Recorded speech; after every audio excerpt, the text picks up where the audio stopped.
Končno en lep, čeprav seveda še vedno nepredvidljivo aprilski pomladni pozdrav,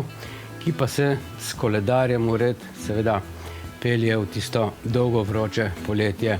ki nam seveda ne bo prizanašalo. Pozdrav torej vsem vam, gledalkam in gledalcem naše televizije, ki se čudite ali pa morda niti tega ne več, kako da naša država sploh še funkcionira ob dejstvu, da je vsaka vlada, ki pride na oblast, slabša od tiste prejšnje. No, leta 2008 je začela gospodarski krah z dupliranjem javnega dolga Pahorjeva koalicija v kompaniji s tistim propadlim Zaresom in nujnim večnim balastom Desusom. Potem je sledil k sreči en tak intermezzo reševanja Slovenije s tisto enoletno Janševo drugo vlado, ki je s finančnim ministrom Šušteršičem kljub seveda nasprotovanjem sprožila potrebne protikrizne reforme in z znamenitim zakonom o uravnoteženju javnih financ seveda radikalno ustavila naraščanje javnega dolga. No, v strahu, da se bo situacija prehitro izboljšala in Janšo ustoličila na vladi do konca mandata ali pa še morda čez, so hitro vstopile na sceno Murgle in skupaj s predsednikom KPK-ja in sedanjim pravosodnim ministrom Klemenčičem inscenirale tisto znano in strani sodišča zdaj že zavrženo premoženjsko afero ter posledično povzročile zaustavitev Janševe vlade in hkrati inštaliranje nacionalne katastrofe imenovane vlada Alenke Bratušek, ki je s finančnim ministrom Čufarjem potem in pa seveda vsemi ostalimi ministri za v Guinnessovo knjigo rekordnim zadolževanjem v letu in pol državo seveda spravila na kant, da se ni več od tistih dob sem pobrala. In potem, ko smo mislili, da smo seveda že iz ta hudega ven, pa smo pred 2 letoma dobili na puklo eno povsem brezmadežno, so rekli, vlado Mira Cerarja z novimi obrazi, z novo etiko, novo politično moralo in pa seveda nažalost staro levičarsko prakso. In danes, ko so vse te nove Cerarjeve floskule neslavno potonile v nenehnih improvizacijah vladanja, v nenehni politični dvoličnosti in pa neznosni šalabajzeriji premnogih ministrov vladajoče koalicije, Cerarjevih modrecev, hibridnih komunajzerjev in Desusovih prisklednikov, danes nažalost ugotavljamo, da je Cerarjeva vlada seveda še slabša od tiste Bratuškine, saj po skoraj 2 letih nima za pokazati pravzaprav ničesar efektivnega, kar bi izboljševalo kakovost življenja v Sloveniji. No, še celo obratno, izgubljamo za povrh ugled v Evropski uniji, kjer nas imajo očitno za ene take dureke, ki ne zmoremo braniti niti svoje in seveda tudi evropske šengenske meje ne. No, danes ima po 2 letih naš Mirko Cerar, ki je očitno ravno toliko predsednik vlade, kolikor je Milan Kučar zares upokojen, vse nujne reforme za preživetje državljanov še vedno samo in zgolj na papirju, pa čeprav Evropska unija seveda nenehno opozarja, da je treba izvesti mnoge strukturne reforme za preživetje države in sicer vse tiste pomembne reforme pri delovanju državnega sektorja, seveda, tistega sektorja, ki se ukvarja z javnim denarjem. No, denimo v zdravstvu, ki očitno brez korupcije še vedno ne more funkcionirati in to ne glede na barvo vlade bi lahko dodali. Pa če imamo v mislih pretekle posle tistega razvpitega zidarja, ki je kopičil anekse pri izvajanju za povrh še nekakovostnih del v Onkološkem inštitutu, denimo, ali tista škandalozna odkritja pri nakupovanju materialov, kot so žilne opornice, za katere po pisanju Financ naši monopolni dobavitelji zaračunavajo zdravstvu kar do 4-krat preplačano vrednost zgolj te vrste medicinskega materiala, kje so pa seveda potem še druge. Stvari se očitno še naprej ne spreminjajo in ostajajo pravzaprav le pri Cerarjevih besedah o borbi proti korupciji, saj smo pred kratkim lahko brali tudi o odkritju, ko je izvajalec hotel pri ljubljanski urgenci mirno ugraditi slabe in cenene ukrajinske cevi brez A-testa, ki pa bi jih seveda zaračunaval zdravstvu in UKC-ju kot prvovrstne cevi. No, težko verjamem, da je bil v tej raboti ta izvajalec sam. Če bi ministrica za zdravstvo Milojka Kolar Celarc imela kaj malega pojma o tem, kar počne, minister za javno upravo Boris Koprivnikar pa bi se šel malo manj paštetne politike in več protikorupcijskih aktivnosti, bi se vlada lahko tudi bolje pogajala s sindikatom zdravnikov in medicinskih sester, ki so prav te dni, kot vidimo, spet na tapeti zaradi fudlanja s preplačevanjem nadur in dežurstev v UKC, kar gre seveda vse na rovaš proračuna. Evropska unija tudi seveda stalno opozarja vlado, da je treba novemu stanju prilagoditi tudi pokojninsko zakonodajo, da se sistem ne bi sesul, pri čemer bi bilo seveda obvezno ne le zapisovati v tisto belo knjigo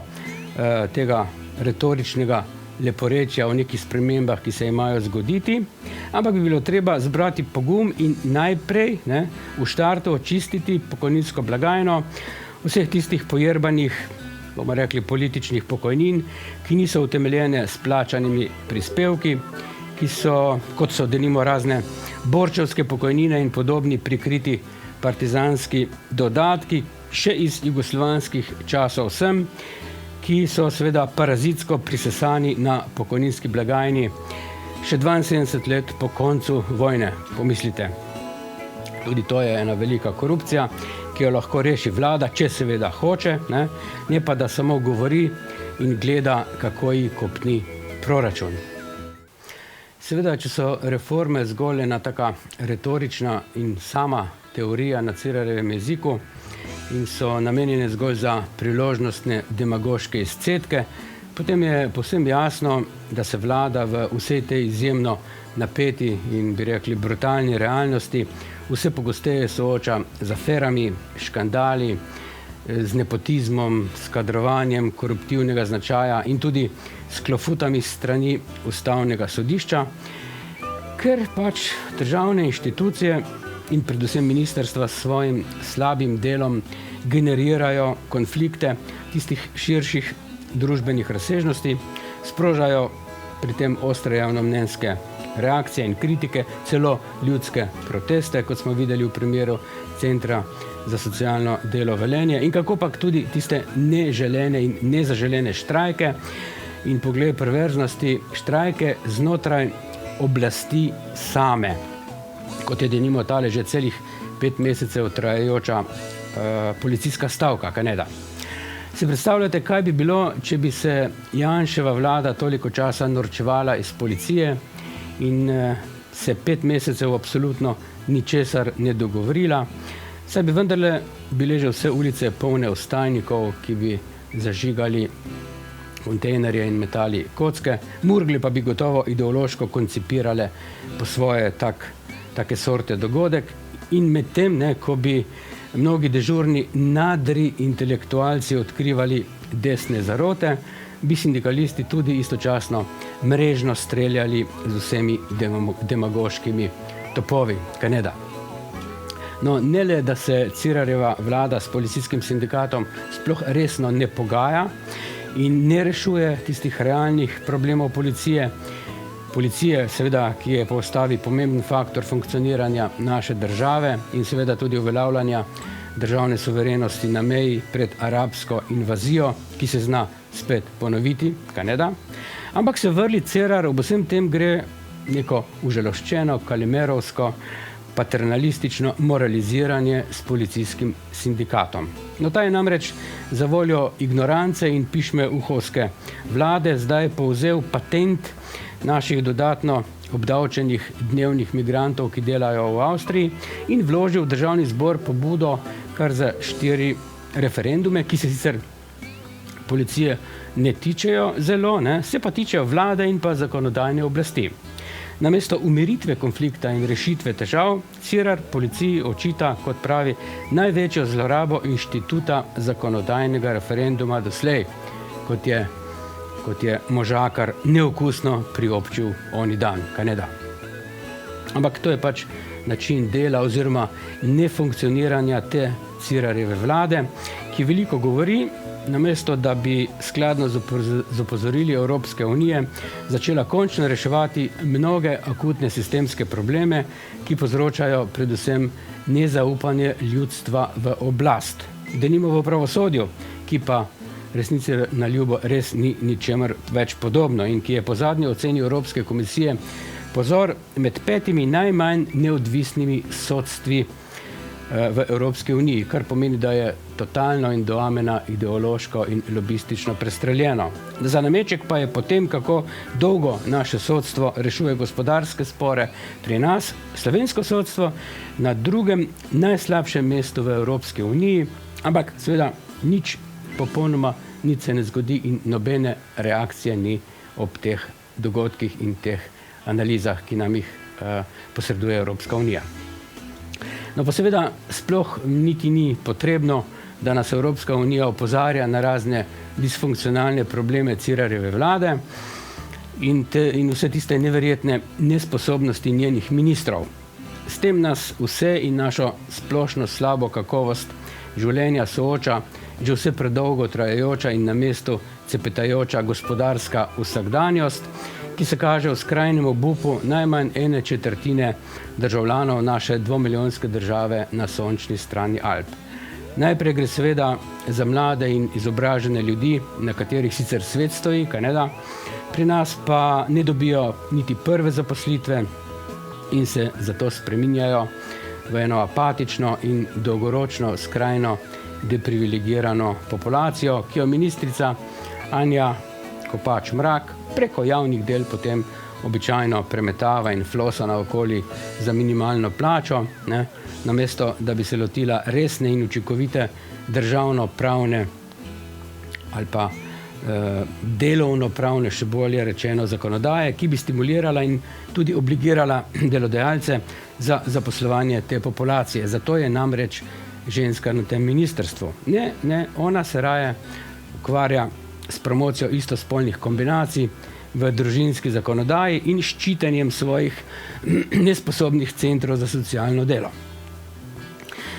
No, kritično maso državljanov, ki živijo na socialnem robu preživetja, pa predstavljajo tudi tisti, ki delo imajo, ampak ga imajo za minimalno plačo in so tudi v nenehnem stanju groženj in strahu, da delo izgubijo, zato seveda pristajajo na ignoriranje svojih lastnih delavskih pravic, saj delovna inšpekcija države Slovenije enostavno ne cinda. Ali pa se pojavi šele tedaj, ko mediji odkrijejo in obelodanijo problem izkoriščanja, mobinga in drugih pritiskov na delavce. V teh primerih ni nikjer nobenega Semoliča in njegovih sindikalistov, ki si kot delničarji delavske hranilnice seveda znajo deliti privatne dividende, ne zmorejo pa zaščititi tistih, od katerih pobirajo članarino. No, tretja armada onih obbožanih in razžaljenih pa so seveda tisti upokojenci, ki žaljivo majhno pokojnino seveda živijo na robu preživetja, rekli bi, da crkujejo na dolgi rok in iz katerih se država z rjavcem na čelu že 8 let dela norca z nekakšnim ciničnim dvigom pokojnin, pomislite, za 0,4%. V resnici je bilo zadnje realno usklajevanje pokojnin leta 2008 pod Janševo vlado, kakopak, ki je penzije letno redno dvigovala dvakrat po 3,5%, potem pa je Pahorjeva vlada v začetku leta 2009 izvedla še eno tako polovično uskladitev, na kar smo lahko samo še poslušali širokoustenje rjavca in realen padec pokojnin, pa spet rjavca, kako da se kot lev bori za penzioniste, ki da jim brez njega penzije, morda celo znižali. Res neverjetna je sprevrženost tega belgijskega državljana. Drage gledalke in spoštovani gledalci, ki ste nemara sposobni le še zgolj otopelo plačevati davke, ne da bi vedeli, kako jih potem Cerar ponuca, in ki lahko le nemo gledate, kako se zavožena šaleška investicija TEŠ6 zdaj obeša na vse nas, slovenske davkoplačevalce. In vsi vi, ki kvečemu lahko samo še trpno opazujete, kako se sesuva obrambni atribut naše države, to je Slovenska vojska, za katero njen poveljnik Pahor, ki je v času svoje vlade radikalno zmanjšal davek za to ta isto vojsko, zdaj že 3. leto žalostno oznanja ne vem komu na ljubo v javnosti, da je njena pripravljenost vojske namreč komaj da še dobra za obdobje miru, za kako resno obrambo pa ne več. Ne? Torej vsi vi se zavedajte, da v teh časih živimo v letu, ki mu po kitajskem horoskopu vlada opica. Ne? Ta pa se seveda nad vse rada igra in se zajebava izdatno z vsem nami, kajneda. No, a poleg zdaj pa res očitno zgrešeni volilni odločitvi za nove obraze na zadnjih volitvah leta 2014, lahko danes najbrž prav tej kitajski opici, kajneda komu drugemu pa, pripišemo tudi mnoge raznovrstne vsakodnevne afere pod slovenskim soncem, kot je denimo študij za poklic biopsihologa na Koprski univerzi, pa ta poklic v bistvu sploh ne obstaja, kot so pozneje študentje ugotovili. No ali pa afera še enega pravnega poraza našega murgljsko seštrikanega pravosodja, tokrat v zadevi Patria 2, kot je bil zdaj izpuščen veteran slovenske vojne, torej vojne za Slovenijo, Peter Zupan, saj so mu bile v obrambi tega sodstva kardinalno kršene pravice v tem celotnem postopku. No pa seveda lahko menimo tudi afero, v kateri je bil zdaj vseh obtožb oproščen tudi bivši župan Franc Kangler, ki je bil zaradi spet nestrokovne in zdaj že padle sodbe ob poslanski mandat v državnem svetu, da drugih oškodovanj, kajneda, ki jih bomo zaradi šalebajzerskega maslešinega sodstva spet pokrili mi davkoplačevalci, sploh ne omenjam. Nadvse bizarna afera nove Cirarjeve etike kadrovanja, pa je tudi tale zadnja res neznosno obscena nepotistična afera, tudi sicer povsem neučinkovitega in za interpelacijo godnega ministra za gospodarstvo Zdravkota Počivalška, ki je po nekakšnem, rekel je, notranjem razpisu poslal v prestižno diplomatsko službo v Ženevo na slovensko predstavništvo OZN-a dotično Špelo Kučan, sicer profesorico španščine, ampak brez vsakih mednarodnih strokovnih izkušenj, ki bo tam delala, pomislite, kot ekonomska svetovalka. No, Počivalšek je bil pred kamerami, ko se je končno pojavil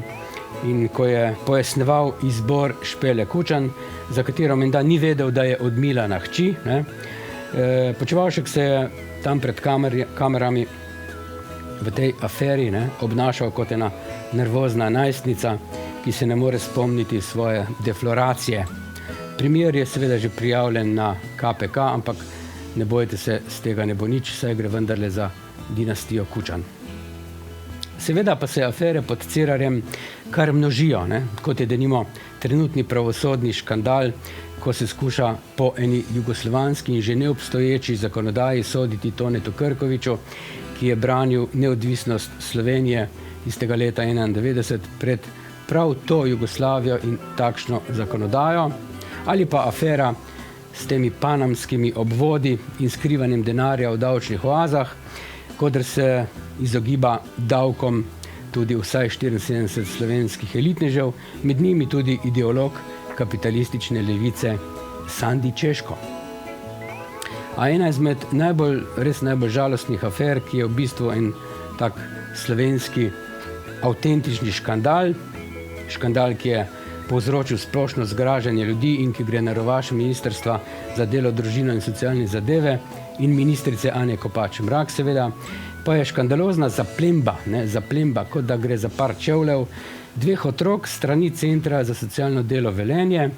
ki so ju jako strokovno, so rekli, ugrabili iz otroškega vrtca ter tako odvzeli starima staršema in to menda zakonito. saj so zato pridobili soglasje, pomislite, morilca matere teh otrok, kar so strokovne delavke centra proglasile za pravno zakonito dejanje, pozabljajoč seveda, da bi morale same takoj, če bi bile strokovne, sprožiti postopek odvzema roditeljskih pravic. Škandal brez primere seveda, ki pa ga je, namesto da bi ga razrešila, mirno pokrila ministrica Anja Kopač Mrak iz koalicijske kvote mutiranih Židanovih komunistov stranke SD. Mrakova torej, ki je skupaj s tistim anemičnim socialnim inšpektorjem, ki smo ga videli nekaj govoriti po televiziji, zadevo raziskala, pomislite, tako da je vprašala kar delavke Velenjskega centra, ki so generirale ta problem, medtem ko starih staršev, ki so jima po 3 mesecih odvzeli oba vnuka, pa v tej kao preiskavi seveda ni nihče nič vprašal. Jasno, da vrana vrani ne izkljuje oči, in spet seveda lahko ugotavljamo, da gre za eno sramoto naše države, za zlorabo stroke in pa tudi inštitucije, v kateri arbitrirajo in potem sami sebe strokovno ocenjujejo eni in isti ksihti. Zadeva, ki je polna tudi pravnih napak, bo seveda padla na sodišču, nesposobna ministrica pa mora biti interpelirana in to uspešno, medtem ko bi vodjo centra za socialno delo v Velenju seveda morali takoj spoditi iz tega zavoda na cesto. Drage gledalke in spoštovani gledalci, proletarci vseh dežel in seveda davkoplačevalci, tudi vi zahtevajte denar nazaj, bodisi od tistih, ki vam ga dolgujejo, pa vam ga ne plačajo, bodisi od onih, ki vam ga preveč zaračunavajo, pa naj gre za davke, dohodnino, pavšalno vodarino, za plačevanje javne televizije ali pa za elektriko, koder se seveda skriva nova postavka za pokrivanje izgub TEŠ 6.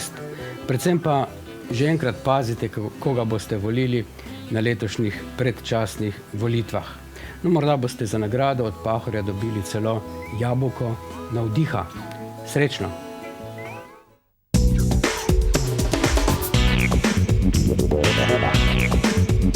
Thank you.